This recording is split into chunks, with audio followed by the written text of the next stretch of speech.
Et salut à tous, j'espère que vous allez bien. Alors aujourd'hui, vous vous êtes réveillé et vous vous demandez, mais qu'est-ce que donne une RTX 2060 dans des jeux en 2023 ?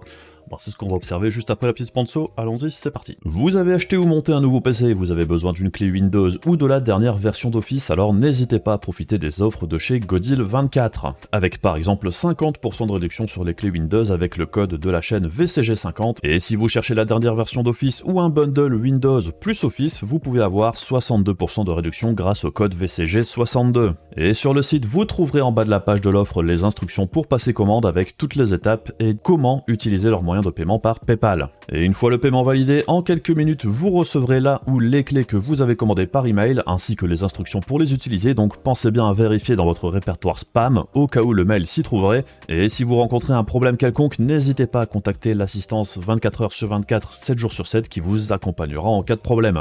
Tous les liens seront dans la description de la vidéo et comme d'habitude, merci à vous si vous achetez une clé car ça permet d'aider la chaîne tout en ayant pour vous quelque chose en retour. Et également merci bien sûr à Godil24 pour sponsoriser cette vidéo. Alors la RTX 2060, c'est une carte plutôt intéressante en réalité, puisqu'au moment de sa sortie, personnellement, c'était une carte que j'aimais pas du tout. Je la trouvais beaucoup trop chère par rapport à ce qu'elle proposait vis-à-vis du reste sur le marché. C'est vrai qu'au moment de sa sortie, à 350$, on trouvait encore des GTX 1080, 1070 à des tarifs plus agressifs. Elles avaient 8 Go de RAM au lieu de 6 pour la 2060. Et c'est vrai que d'un point de vue performance brute, les cartes étaient plutôt proches. Et c'est vrai qu'au moment de la sortie, tout ce qui était ray tracing et DLSS, pour ainsi dire, ça n'apportait quasiment rien. Il a quand même fallu pas mal de temps pour que le DLSS évolue et devienne ce qu'il est devenu aujourd'hui. Par contre, le ray tracing, c'était pas vraiment utile à sa sortie. Et à l'heure actuelle, sur la 2060, de toute façon, c'est totalement inutilisable la plupart du temps. Donc, quoi qu'il arrive, le ray tracing, ça a jamais été quelque chose de très intéressant pour la 2060. Par contre, en ce qui concerne le DLSS, c'est vrai qu'avec le recul, maintenant, c'est quelque chose de plutôt appréciable, particulièrement pour la 2060. Et c'est vrai qu'on avait vu déjà avec les 1060 et RX 570 que le FSR2, ça aidait ces cartes-là énormément dans pas mal de jeux. Et le FSR2 a quand même le gros problème de produire une image souvent pas incroyable quand on l'utilise à des résolutions relativement basses. Le DLSS, la plupart du temps, offrira une image quand même plus propre que le FSR, particulièrement en 1080p et en 1440p. Et l'autre avantage de la RTX 2060 par rapport aux autres cartes de l'époque de génération précédente, c'est que c'était une carte plus moderne, avec toutes les fonctionnalités de DirectX 12, donc par exemple sur des jeux comme Alan Wake 2 qui viennent de sortir, qui utilisent les mesh shaders et qui ne sont du coup pas vraiment exploitables sur les GTX 1000 ou les RX 570 par exemple. C'est vrai que là sur la 2060 ça doit tourner. Est-ce que ça tourne bien après? Ça c'est une autre histoire, mais je dirais que d'un pur point de vue support hardware, ça doit fonctionner mieux. C'est un petit peu pareil pour les jeux DirectX 12 en général. À l'époque où on était vraiment sur les moteurs en DirectX 11, c'est vrai que la 2060 n'était pas forcément incroyable par rapport au GTX 1000, mais avec le temps qui passe, avec les jeux qui utilisent de plus en plus les fonctionnalités de DirectX 12, la 2060 a commencé à gagner, à mettre un petit peu plus de distance par rapport à d'autres cartes, là où elle était plutôt proche d'elle dans le passé. Donc, en réalité, la 2060 a probablement mieux vieilli que pas mal d'autres cartes de la même époque. Après, elle a toujours ce gros problème, c'est ses 6 Go de VRAM. On verra si maintenant c'est un gros problème ou pas, ou si on peut encore, je dirais, passer à côté. Puisque là où sur les GTX 1060 et RX 570, on essayait de voir ce que ça donnait en 1080p médium et en détail bas quand ça tournait pas, ici on va faire un petit peu l'inverse. On va regarder ce qui se passe en 1080p médium, mais on va aussi regarder du coup comment elle se comporte en 1080p de détail élevé, et aussi un petit peu en 1440p pour voir ce qu'elle est encore capable de faire. Donc ça va être intéressant de voir justement qu'est-ce qu'elle peut encore nous sortir maintenant en 2023 avec des jeux très récents. Et au passage, là où sur la 1060 et la RX 570, j'avais testé ça sur une configuration assez ancienne, avec un i7 4770, avec de la DDR3 et tout ça, on avait vu que de toute façon, on n'était quasiment jamais bottleneck par le processeur, puisque la carte graphique était dépassée avant d'arriver au bottleneck processeur. Là, avec la RTX 2060, on est parti sur de la M4 avec un Ryzen 3600, ce qui est un combo relativement classique de l'époque en réalité, je trouve.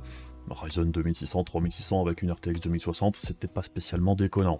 Donc bref, on va aller voir ce que ça donne en 1080p médium élevé, 1440p médium élevé, et aussi avec le DLSS, pour voir un petit peu comment elle s'en sort, et puis on fera un petit peu le topo ensuite. Alors on débute avec Cyberpunk 2077 Phantom Liberty, comme d'habitude, 1080p médium en natif, hein. Et là on voit que... Bah, on oscille entre les 50 et 60 FPS. Donc c'est pas trop mal, hein. Puisque si vous vous souvenez, les 1060 et les RX 570, bah, on était quasiment à la moitié, hein. On était plus autour des 30 FPS. Si on active... Si on active le DLSS justement, Medium DLSS Quality. Alors déjà au niveau de la qualité d'image, c'est quand même plus propre que le FSR, hein. Pas de doute là-dessus. Et au niveau des performances, on est dans les 80. C'était pas trop dégueu, hein. Pour une 2060, c'est clair que ça la sauve un petit peu. Alors on est en 1440p avec des LSS en mode quality. Et ben on retrouve plus ou moins les mêmes performances qu'en 1080p natif, hein. On tourne aux alentours des 60, avec parfois on monte dans les 70 et parfois on doit descendre dans les 50 très probablement. Et au niveau de la qualité d'image, bah c'est pas dégueu du tout. Mais bon, le DLSS Quality en 1440p ça passe encore pas mal, hein. Donc du coup, concrètement on peut jouer en 1440p upscalé, mais c'est plutôt fluide. Il n'y a pas de souci particulier. Donc c'est plutôt une bonne nouvelle. Si on enlève le DLSS par contre, alors, à mon avis, ça doit tomber dans les 30. 40, 30, 40, ouais. C'est un peu plus net qu'avec le DLSS, mais c'est pas non plus incroyable. Après, j'avoue que là, je préfère quand même avoir les 60 FPS constants, je dirais, que les 30-40 avec le DLSS plutôt que 100. Mais si on se contente du 30 FPS, enfin 30-40, concrètement, même comme ça passe, hein. C'est jouable. Alors, on a ensuite Alan Wake 2. Alan Wake 2, hein, qu'on pouvait pas tester avec les autres cartes, puisque de toute façon, ça aurait probablement mal tourné. Bon, on est dans un des endroits les plus lourds du jeu, hein. Concrètement, ici, la forêt au début, là, c'est un petit peu le segment le plus gourmand avec tous les arbres. Malgré tout, la 2060, on voit qu'on tourne dans les 30 FPS, un 1080p natif, détail bas, qui équivaut largement à des détails élevés, voire médium de pas mal d'autres jeux, hein. Donc ici des détails bas, je trouve pas ça gênant. Le jeu reste vraiment très propre. Donc c'est pas si mal que ça, hein. C'est jouable, parce que bon, c'est un jeu assez lent. Est-ce que 30 FPS c'est optimal? Non, mais on va dire qu'on peut s'en contenter. Et on peut encore, on va voir si on va activer le DLSS, voir ce que ça donne en mode qualité. Alors, on est passé dans les 45-50. Et je pense qu'à d'autres passages du jeu, on doit pas être l'un des 60 en fait, hein. Bon, c'est pas si mal, hein. Et vu la lourdeur du jeu, je trouve que la 2060 se défend encore relativement correctement, hein. Alors là, on est en 1440p natif, bon, DLA, hein, du coup. 24 FPS, sans grande surprise, hein. C'est très lourd. 24 FPS malgré tout, alors on va pas dire que ce soit jouable, hein. Là franchement faut passer par le DLSS pour arriver dans les 30 je pense. C'est pas foufou. On va activer le DLSS pour voir. On est à combien au niveau de la RAM là?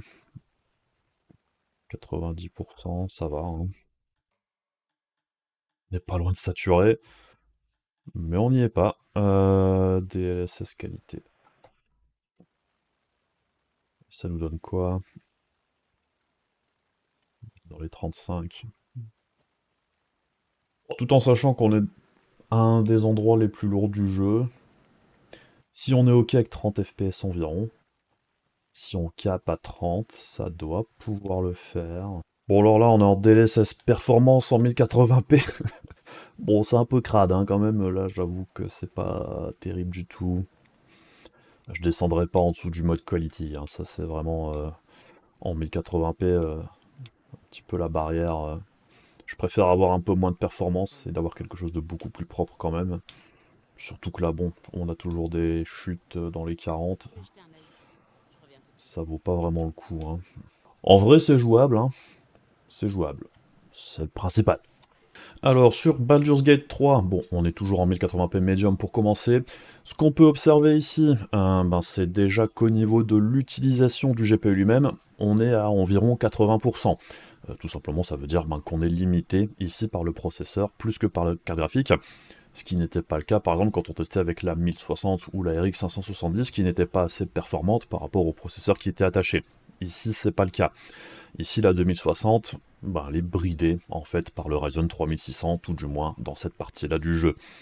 Donc, au niveau des FPS, malgré tout, c'est vrai qu'on est quand même à des niveaux relativement appréciables, largement jouables. On tourne aux alentours des 60 FPS la plupart du temps.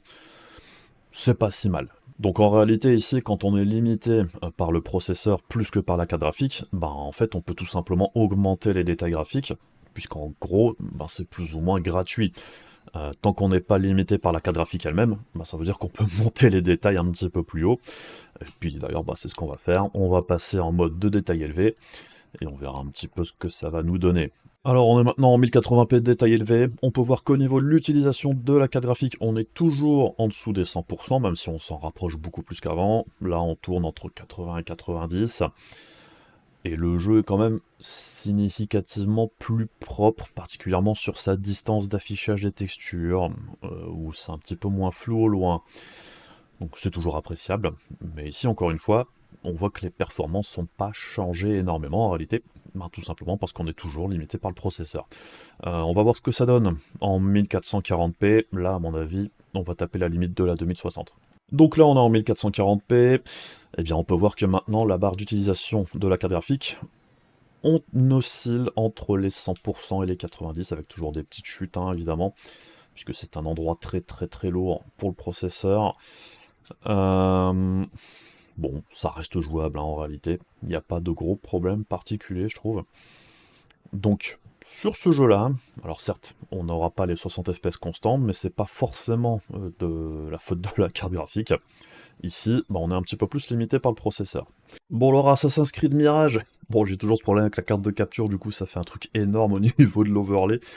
Mais bon, c'est pas trop grave. Donc, 1080p médium. Bon, ça tournait déjà plutôt pas mal avec les autres cartes graphiques, mais avec la 1060 et la 570. Bon, tout simplement parce que c'est un jeu cross-gen ici, c'est un jeu plutôt léger. Donc qu'on soit pas très loin des 100 FPS ici, je suis pas spécialement surpris. À mon avis, en détail élevé, ça doit tourner correctement aussi. Et je pense qu'en 1440p également. Et on a encore l'option DLSS à activer au cas où, donc ce jeu-là, c'est largement jouable. Et c'est plutôt une bonne nouvelle. On va essayer de passer en 1440p, tiens. Alors, en 1440p, sans grande surprise, ça a l'air tout à fait correct. Puisqu'on peut maintenir les 60 FPS, hein, donc c'est plutôt ok. Alors après, certes, on n'est pas en détail élevé ou quoi que ce soit, mais ça passe. Alors là, on est en 1440p détail élevé, DLSS Quality, et là, on arrive à peine, je dirais, aux alentours des 60 FPS constants.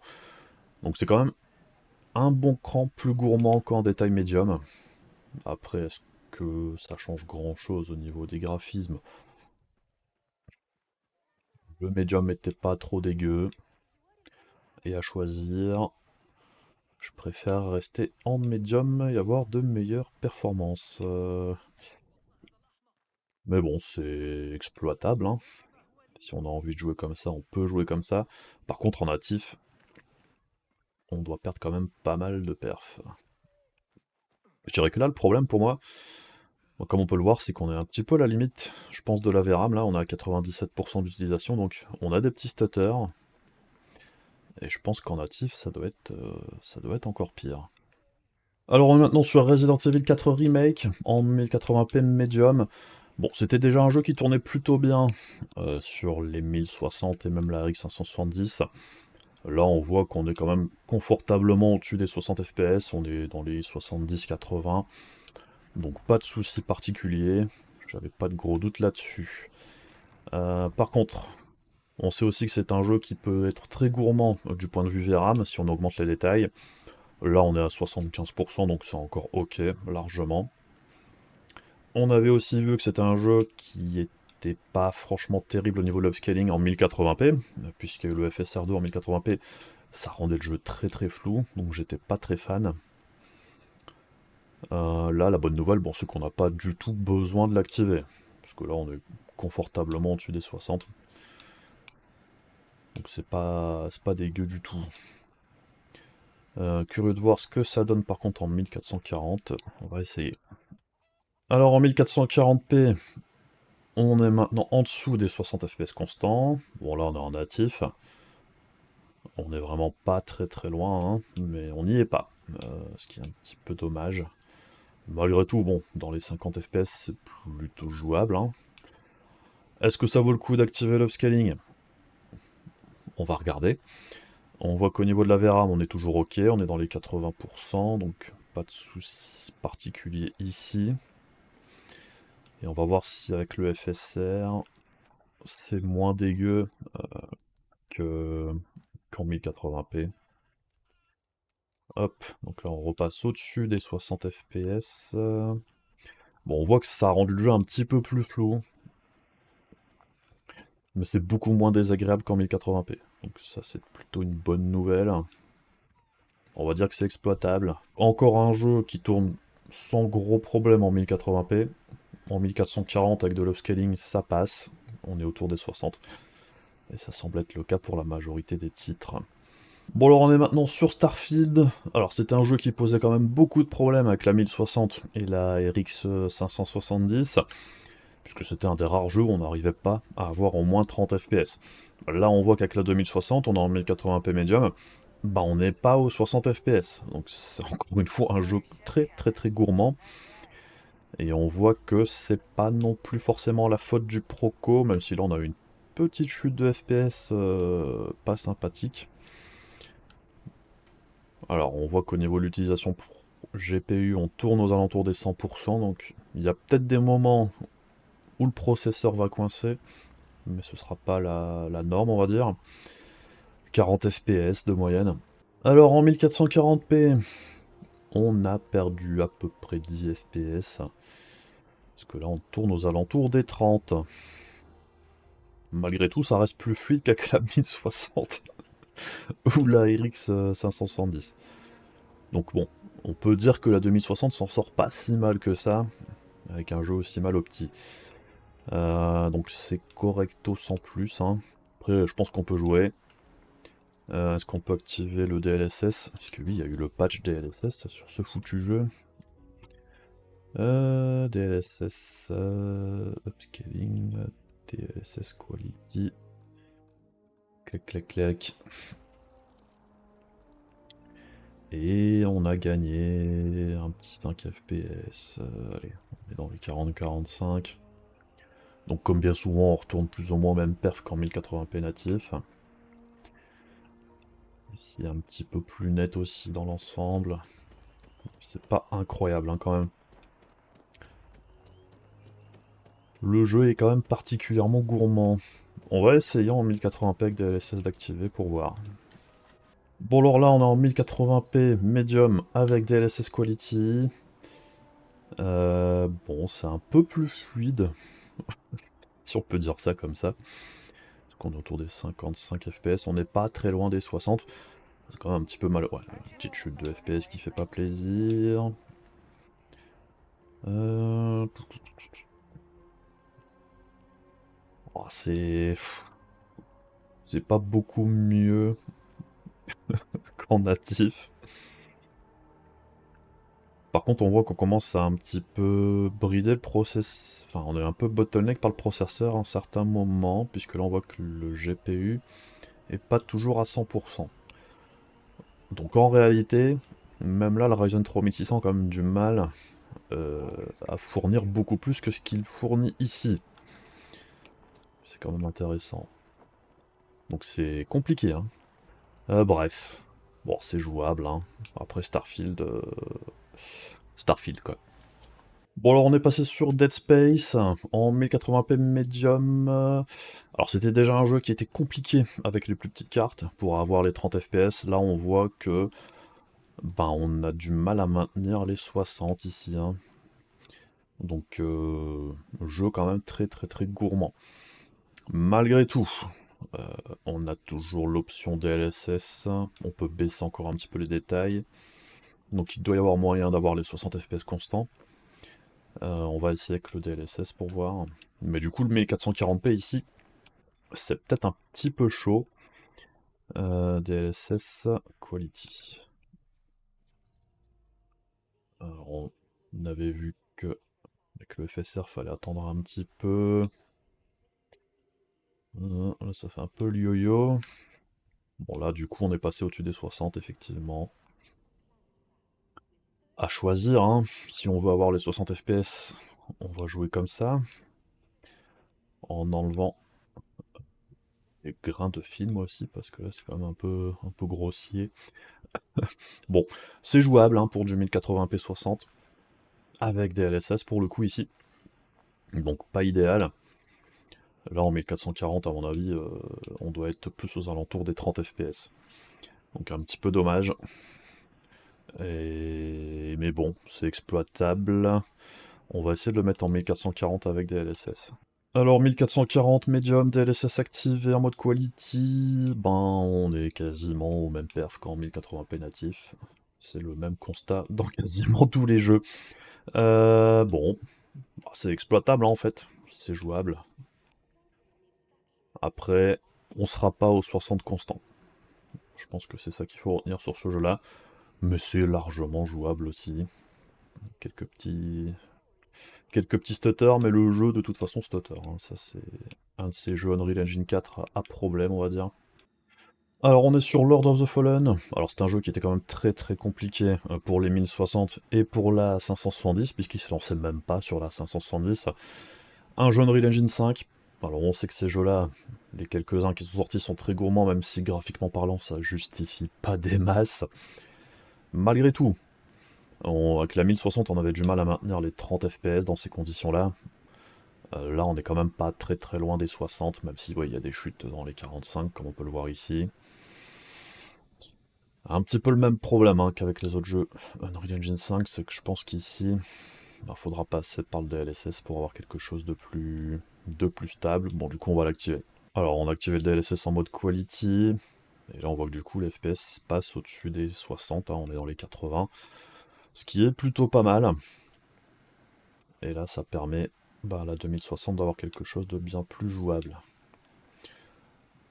Alors, je sais, hein, le DLSS, sur ce type de carte, moi je trouve que c'est ok de l'activer, même en 1080p, puisqu'on cherche à faire durer sa carte le plus longtemps possible. Et là, ben, je trouve que ça se maintient pas trop mal au niveau de la qualité graphique, même si, bon, on le ressent, hein. Mais je dirais que l'apport de fluidité, si on veut maintenir les 60 fps, ben ça passe pas trop mal. On va essayer en 1440 pour voir ce que ça donne.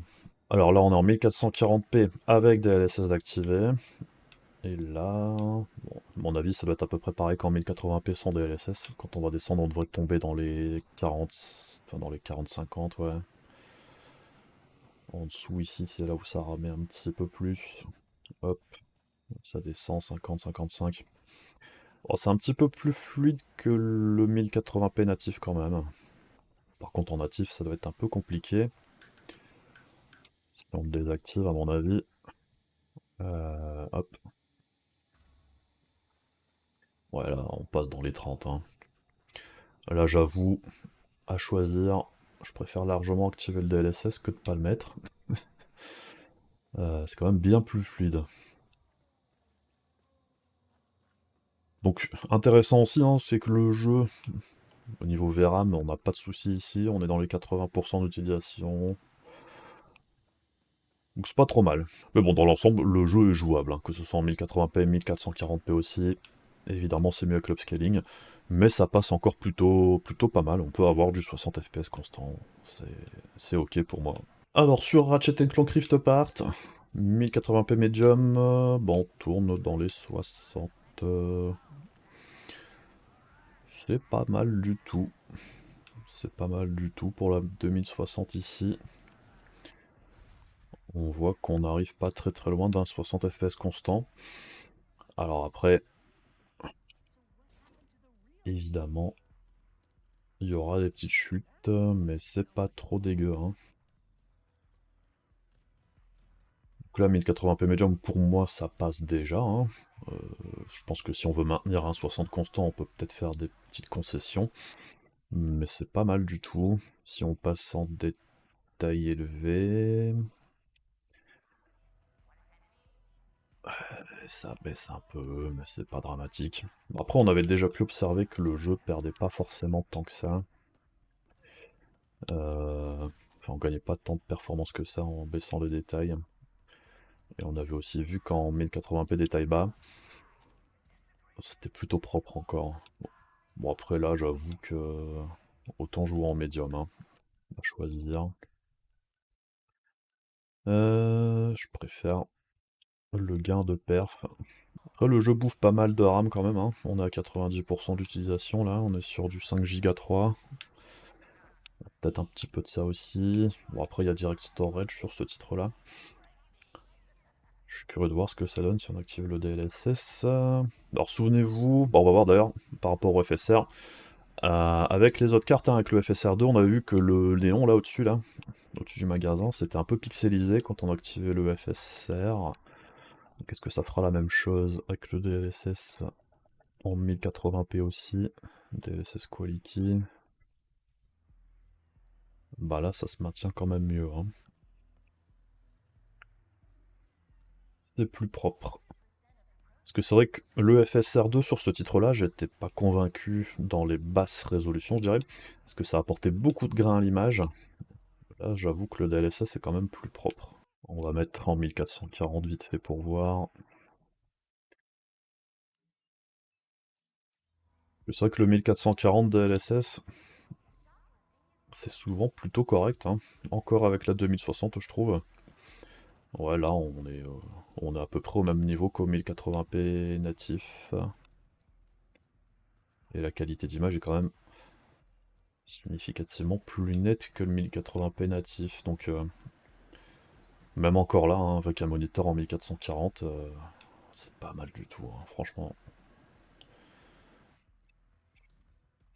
Ça me... un petit peu impressionné quand même par la 2060.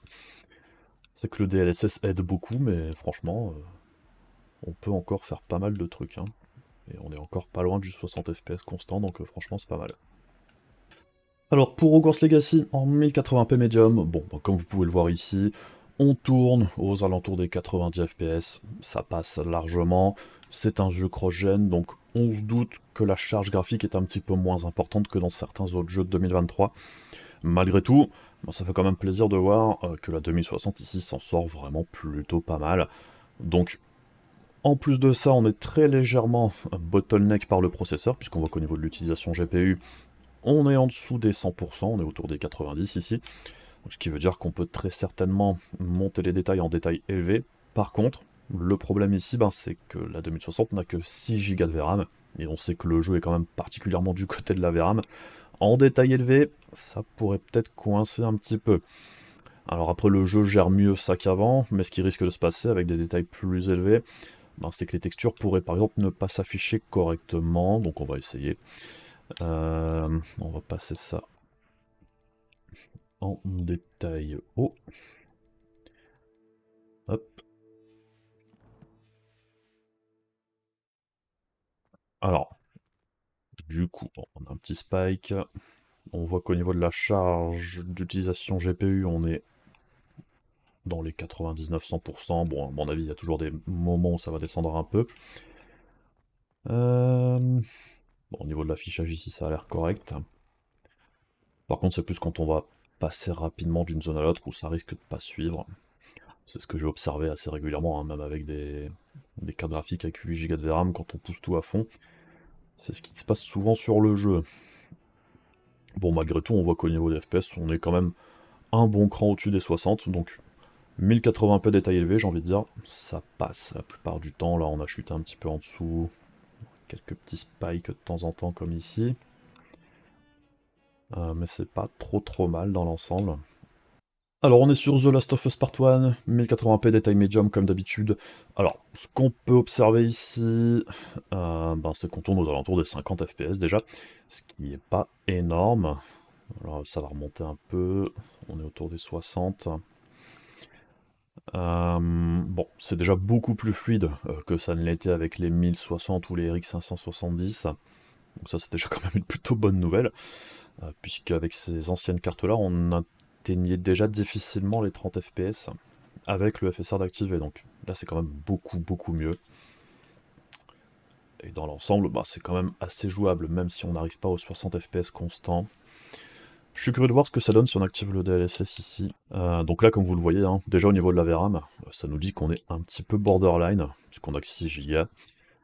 Donc le 1080p médium, là ça a baissé un petit peu puisqu'on a activé le DLSS en mode quality. Et au niveau des FPS, ouais, on est passé des 50 aux 60-70. Ouais, c'est quand même un petit peu mieux. Après, au niveau de la qualité d'image, bon, déjà, hein, je trouvais que le 1080p Medium FSR Quality d'activer, c'était mieux que de baisser plus les détails. Là, je dirais que c'est la même chose. Donc, dans ces conditions-là, je pense qu'on peut maintenir un 60 FPS la plupart du temps, même si on est un petit peu à la limite. Mais je dirais que c'est le compromis le plus intéressant. Après, en 1440p, du coup, c'est peut-être un petit peu compliqué. Donc là, on est en 1440p médium avec DLSS d'activer en mode quality. Alors, c'est quand même significativement plus net qu'en 1080p, évidemment. C'est pas trop mal, hein. Encore une fois, 1440p avec DLSS, c'est pas dégueu. C'est pas dégueu du tout. Pour la 2060, ça passe plutôt pas mal. En détail élevé. Et là, à mon avis, ça va être un petit peu plus complexe. Donc le DLSS, ça va peut-être passer, mais à mon avis, on devrait avoir des stutters. Bon, déjà, on a quand même beaucoup baissé au niveau des performances, parce que là, on est au niveau des 30. C'est déjà plus la même, hein.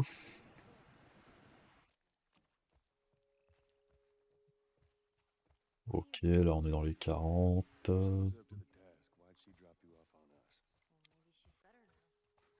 alors, c'est sûr qu'au niveau des détails, c'est un petit peu plus touffu, mais je trouve que la perte de fluidité par rapport au gain visuel est pas du tout intéressant.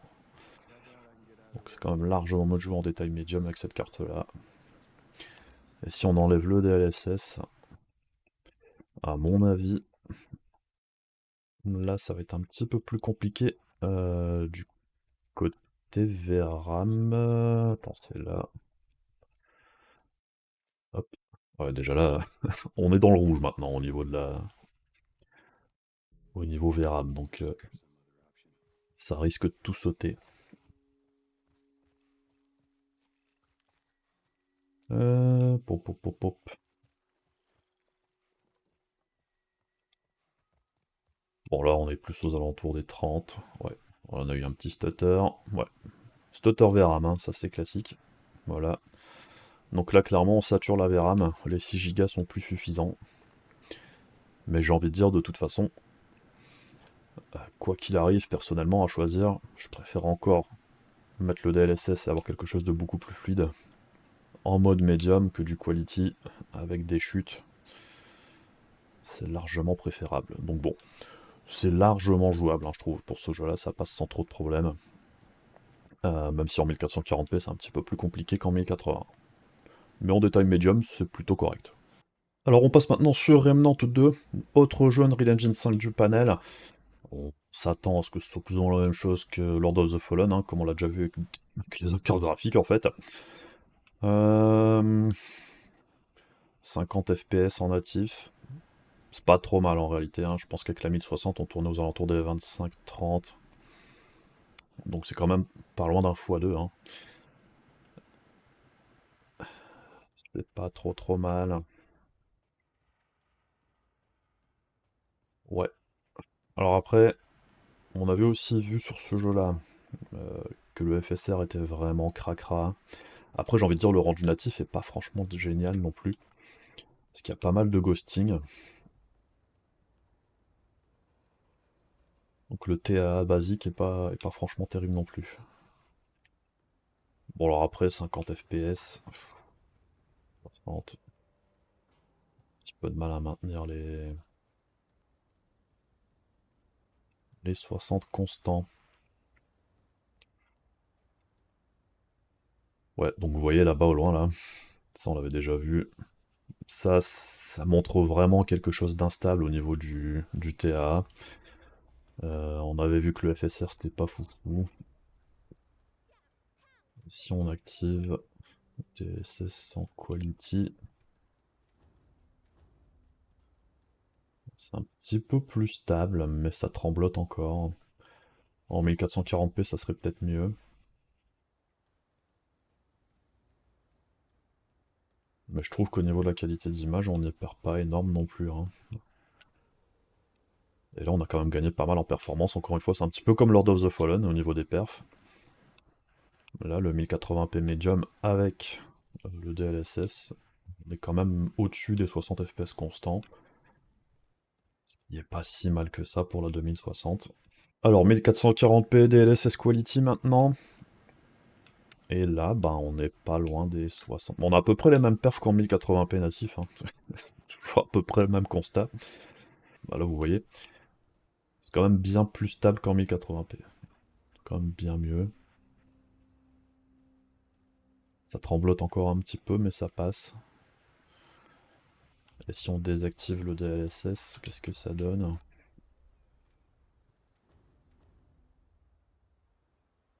Le TA du jeu de base est quand même bien crade.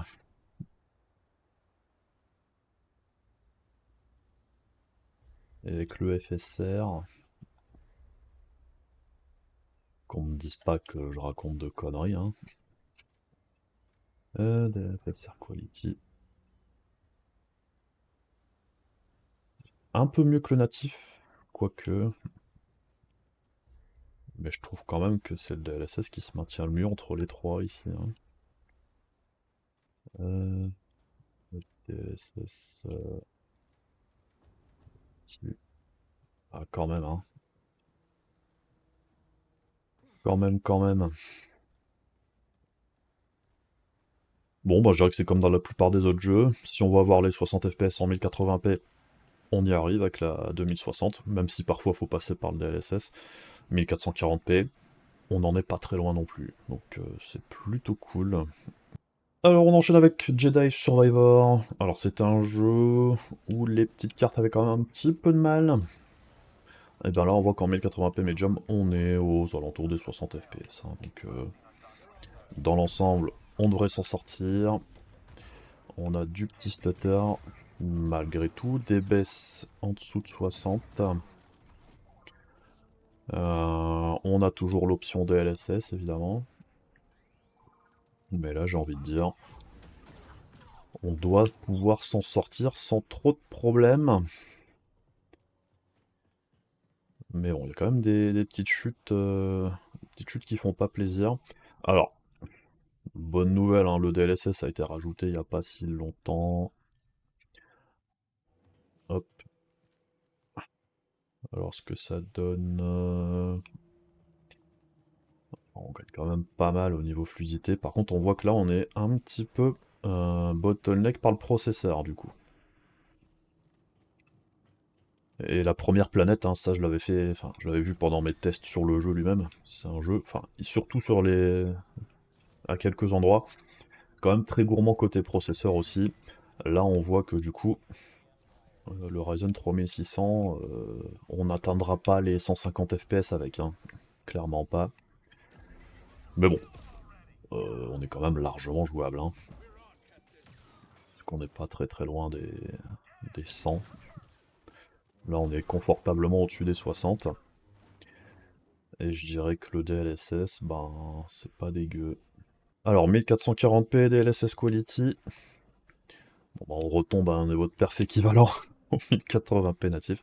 Je dis la même chose à chaque truc, mais c'est comme ça, hein. Et en vrai, bah, c'est jouable, hein. Ça passe, hein. Je pense que les détails élevés sur ce jeu-là, on va faire abstraction, mais le jeu reste vraiment plutôt joli, même en médium, donc c'est pas trop grave. Alors, si on fait le récap des performances, avec l'RTX 2060 en 1080p, médium et élevé, dans les 13 jeux, alors il y a juste Alan Wake 2 où j'ai choisi les détails bas et médium, tout simplement bon, parce que je trouve que ça équivaut largement aux détails médium et élevés de la plupart des autres titres. Donc même si les settings ont certains noms parfois, il y a quand même des différences assez marquées. Alan Wake est un petit peu spécial à ce niveau-là, je trouve. Et en parlant d'Alan Wake 2, bon bah c'est très clairement le jeu le plus exigeant du panel d'un point de vue graphique, avec Starfield, puisque Starfield est très très très lourd, et ça se justifie moins par rapport à ce qui est affiché à l'écran, vis-à-vis d'Alan Wake 2 je trouve. Alan Wake 2, je comprends pourquoi ça tourne aux alentours des 30 FPS, Starfield par contre, j'ai un petit peu de mal. Mais bon, c'est vrai qu'en dehors de ces deux jeux-là, où on obtient environ 30 FPS, et où, si on active l'upscaling, on aura quelque chose de beaucoup plus jouable, bah pour la plupart des autres jeux, on s'en sort encore aux alentours des 60 FPS en détail médium, ce qui est plutôt pas mal. En plus de ça, vis-à-vis des détails élevés, bon, c'est vrai que c'est un petit peu moins joli, mais c'est pas non plus une différence incroyable. Donc ça fait quand même plaisir de voir que la RTX 2060 bah, s'en sort encore plutôt correctement pour du 1080p, même en natif.